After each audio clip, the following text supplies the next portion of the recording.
bem interessante, que eu acho que empresas talvez se considerem isso, embora seja de 2019, a perspectiva de que até 2030, um relatório do Fórum Econômico Mundial, chamou de custos com transtornos mentais, eles vão ultrapassar 6 trilhões de dólares até 2030, que vai gerar um impacto no setor empresarial imensurável.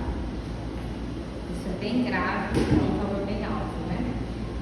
Mas com tudo isso, no campo jurídico, o dano psíquico relacionado ao trabalho é ignorado em muitas decisões. Isso é por isso que a gente trouxe, né, esse tema sobre essa relacionado com as decisões, né, do século X, que a gente vê esse panorama do elemento objetivo, subjetivo. E aí vem a pergunta: quando a dor é subjetiva, o direito consegue enxergar? Rapidamente sobre a metodologia, foi a Qualicante.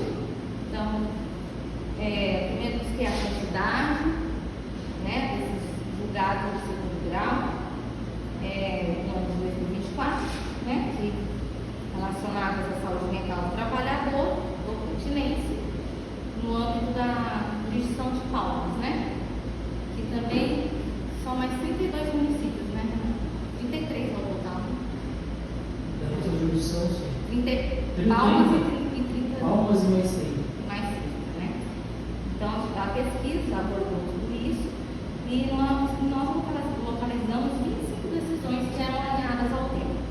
Dessas, nós tiramos 6 acordos para análise, que eu e a gente considerou a representatividade dos casos, a fundamentação jurídica, e se os magistrados, eles ampliam seus critérios para além das normas, reconhecendo sim esses elementos subjetivos ou não, dos danos sofridos pelo trabalhador. Bem rapidamente, foram 6 casos, né? Vou ler para ser mais rapidinho aqui. O primeiro foi sobre assédio moral e agravamento de uma depressão. Era um ambiente hostil, cobranças excessivas. O pedido de indenização foi negado em primeiro por falta de provas, né? E mesmo com laudo pericial. E o dano foi reconhecido em segundo grau e a indenização ficou em 20 mil. No segundo caso, foi humilhações públicas pela chefia. A reclamada não compareceu à audiência, então foi confissão feita, né? Mas mesmo assim, em primeiro grau, foi negado o pedido de indenização, como era de sabor do cotidiano. A gente vê muito isso daí em outras áreas, né? Até fui pega de surpresa com esse termo aí no trabalho, porque foi a primeira vez que eu vi. Mas em segundo grau, o dano foi presumido, né? Até porque a ausência da reclamada é onde a audiência já. A indenização foi em 5 mil. Terceiro caso foi um acidente com fratura e um retorno precoce e um ambiente salubre. Nesse caso aqui, a decisão em segundo grau manteve a de primeiro, então não teve nenhuma alteração. Quarto caso, responsabilização injusta por sumiço de equipamento, que impactou a honra. Esse caso aqui é bem interessante, a parte era um equipamento muito caro, embora a empresa não deixou explícito que o trabalhador furtou, mas soltou boatos ali e isso gerou, sim. A empresa se esquiva sobre isso, mas é um caso bem curioso. Deixou no ar, mas foi isso. Então, mas foi negado, porque foi considerado que não tinha gravidade suficiente para reparação civil. Lá no segundo grau, foi reconhecido o dano em 5 mil reais a indenização. O quinto vem de um assédio moral durante o uso prévio, manteve decisão de primeiro grau, não mudou nada. E o sexto é um caso bem curioso do Conselho Coordenacional, que uma demissão por presença da Polícia Militar. Constrangimento, teve uma ampla repercussão na cidade, mas mesmo assim, em primeiro e segundo grau, não teve reconhecimento por falta de prova.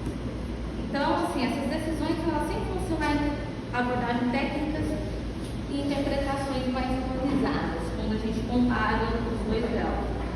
Já entrando no comparativo, o primeiro grau ele tende a ser mais rígido, exigindo laudos, testemunhos, provas mais objetivas. Então ele aperta mais o cerco ali com as provas. Já o segundo grau, né, nesse estudo, percebe-se que adota posturas mais sensíveis e reconhece a subjetividade do sofrimento, mesmo quando não há prova tão objetiva. Então, que algumas sentenças foram reformadas exatamente por não considerar um mero sabor cotidiano. Trouxe muita legislação do trabalho, mas vou falar da mais importante, da atualização da NR1. Ela teve uma redação atualizada em 2024, gerou uma polêmica toda que traria novas obrigações, mas não, ela teve só a redação mais esclarecida, né?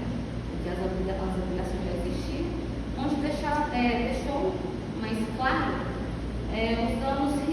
os riscos psicossociais, né? Que eles têm que constar no GRO, gerenciamento de riscos ocupacionais, junto lá com os outros, né? Físico, químico, biológico e de acidentes e ergonômicos que já existiam, né?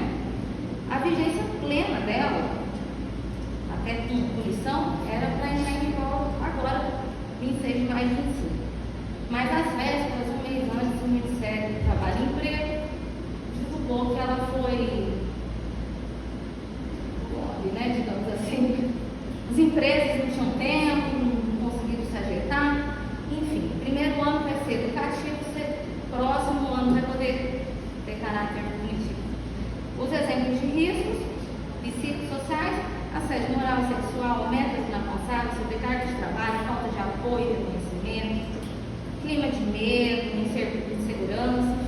Agora, esses riscos têm que estar presentes no GRO das empresas, porque está refletindo a crescente preocupação com a saúde no ambiente laboral. Meu Deus do céu. Então vamos lá. Afastamento em 2024. 472 mil afastamentos com CIS.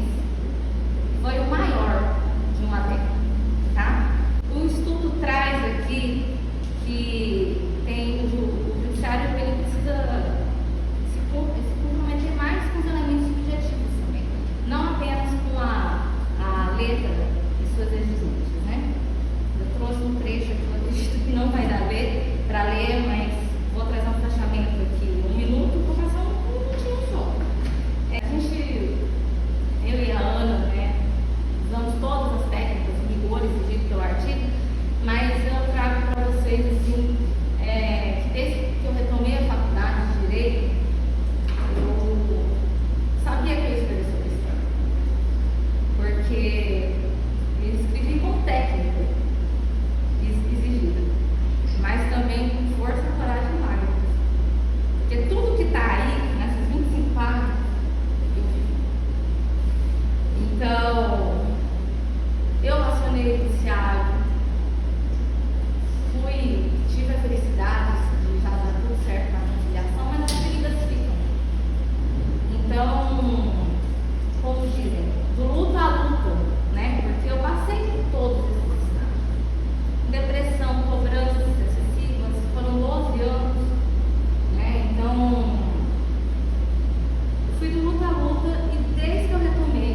e me segurou meu braço até aqui. Ela sabe, ela não dá muito que precisa. Obrigada. A minha cunhada também saiu do trabalho, sobrinhos que tinham suas atividades vieram. Renan também, oficial de justiça do TRT, que veio, né, prestigiar. Embora muito breve, mas eu sempre falei do trabalho lá. E eu agradeço a sua presença. Muito obrigada, obrigada a todos, professor Léo. Olha só, mas muito obrigada por de cantinho. E Ana, obrigada pela paciência e compreensão. A gente sabe que esse semestre é muito desafiador. Mas estamos aqui. Queria ter feito belíssimos slides, mas é o tal da ferida que fica do papo de comunicação até hoje. É invisível para vocês, mas para mim abriu uma arte para ser feita no desafio. Mas espero que, né, só deve ter as dúvidas, esclarecimentos, esse ponto que eu não toquei, que está aqui, mas talvez não consegui tocar. Obrigada, gente, a cada um de vocês. Minha cunhada também representando meu irmão que está lá atendendo no primeiro batalhão, não conseguiu sair, ele é dentista, não conseguiu, chegou urgência. Está faltando ele aqui. Papai representado aqui. Um relógio